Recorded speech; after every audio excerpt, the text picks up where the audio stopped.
Hello, everybody. This is Pastor Willie, and this is the encouraging word for today. Wouldn't it be wonderful if we could control other people's lives, control the decisions and choices and directions they take? And I'm talking about control it for good, not for evil. Control it out of pure motives for their own good. We see what's good for them. Wouldn't it be great if we could just make sure that they could do that out of love for a person? It happens with parents. They love their children. Children start to grow. As they get older, they need to start making decisions about different things, and the parent feels that desire to make sure the child makes the right decisions. I mean, you have the experience of making the wrong decisions and the consequences. You want to prevent that from happening to your child. You want them to have better than you had. So the temptation is to control the children, the choices. Happens as a pastor. I see people, I see incredible potential, and I'd love to control them so they take the right steps to grow in maturity with Christ and become leaders themselves. Maybe it happens if you're leading a group. You see people in your group who have incredible potential. You'd like to control their development. It can happen with a family member. We have the experience and we know what is best. But control is a satanic illusion and a delusion. Satanic delusion. There's very little in life that we can actually control other than ourselves. Can't control the weather. Can't control the direction of history. And we certainly can't control other people. Try it sometimes, and you'll find out you cannot control another person's life, even your children, once they become of age. And when we try to do that, what it leads to is what's known as codependency, where they become dependent on us and we are really dependent on them. And so we enable them, we rescue them, enable them from bad choices, and they end up leading a dysfunctional, sometimes addictive lifestyle, but they don't have to face the consequences because we save them from the consequences. And that's dysfunctional. That's codependencies. And it all arises out of love and trying to protect someone from making wrong decisions and actions. It's a satanic delusion. And maybe at times you have suffered that in your life. You think you can control a situation, a person, to do what is right. And it keeps us in a bondage to that other person's actions.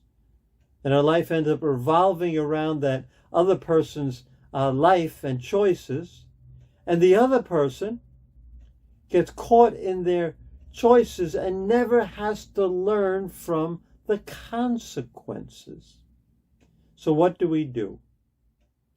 Number one, we resist. Always the strategy against Satan's schemes and devices is to resist. Resist the devil, and he will flee from you. So when that desire to control comes, recognize where it comes from Satan, and resist it. It's always a strategy used by Satan. Think of it, God does not control us. He disciplines us for our own good. He lets us feel consequences. He allows us to suffer because he knows that suffering produces perseverance, perseverance produces hope, and hope brings maturity into our lives. So what can we do for those we love, our children, those who are spiritual children to us, those we have some type of authority over in our lives? What can we do if we can't control them? There's a lot you and I can do. And Paul gives us the example. Paul is in prison. He's writing a letter to his dear son in the faith, Timothy. Paul cannot control what Timothy's going to do. Timothy could decide to leave following God, go on a wild life. He's free to choose that. God gives us the freedom. And Paul can't do anything about it in terms of controlling what Timothy is going to do. He's left Timothy in charge of one of the churches, one of the groups, and there's nothing Paul can do to control him as to what he does with that group. But here is what Paul does. And he tells us in 2 Timothy chapter 1, verse 3 through 5. I thank God, whom I serve as my ancestors did, with a clear conscience, as night and day I constantly remember you in my prayers. Recalling your tears, I long to see you. I am reminded of your sincere faith, which first lived in your grandmother Lois and in your mother Eunice, and I am persuaded now lives in you also. 3 things. He thanks God for Timothy, and he says night and day he constantly remembers Timothy in prayer.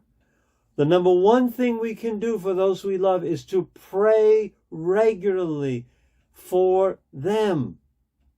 You can't control their decisions, but you can pray that they make right decisions. Pray that they grow. Pray that they learn. Pray they have an encounter with the living God, like Paul did.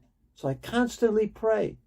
Number 1, he says, I long to see you so that I may be filled with joy. He's expressing love. Paul was not a very romantic person from my study of his life, but here he's expressing love, a brotherly love, phileo, to this young man, Timothy. I long to see you. When I see you, I'll be filled with joy. He's expressing his love for Timothy. So we can tell people we love them. And notice what he's doing. He's writing this in a letter so Timothy can read it. That's not an accident. Paul's doing that on purpose. When you get a letter and it tells, someone's telling you, I really love you. I want to see you. You give me joy to see you. That impacts you in your life. And so he's not only doing that, desiring that, not only praying, and not only does he desire to see Timothy, he's telling him about it. So pray for people and tell them, you know what, I'm praying for you regularly. And you know what, I love you. I have joy when I'm with you. And then finally he says, I'm reminded of your sincere faith. First lived in grandma, then mom, and he says, I am persuaded now lives in you. That's affirmation. I'm affirming that you have faith, strong faith. I see it in you. Affirmation, when you see something in someone else that they may not see themselves, and you affirm it, I see that in you. I can see you doing that. And affirmation is one of the most powerful things. It's not a manipulation. It has to really be there. But you see that and you affirm it. It's powerful. Someone affirmed me once. First time I preached. Someone who I respected a great deal, a teacher, a mentor, said, I could see you doing this every Sunday. That was affirmation. And it changed my life. One sentence. Affirm those you love. Don't control them. Pray for them. Tell them about your love. And give them affirmation. let go of them, but express love, prayer, and affirmation. God bless you. I'll see you tomorrow.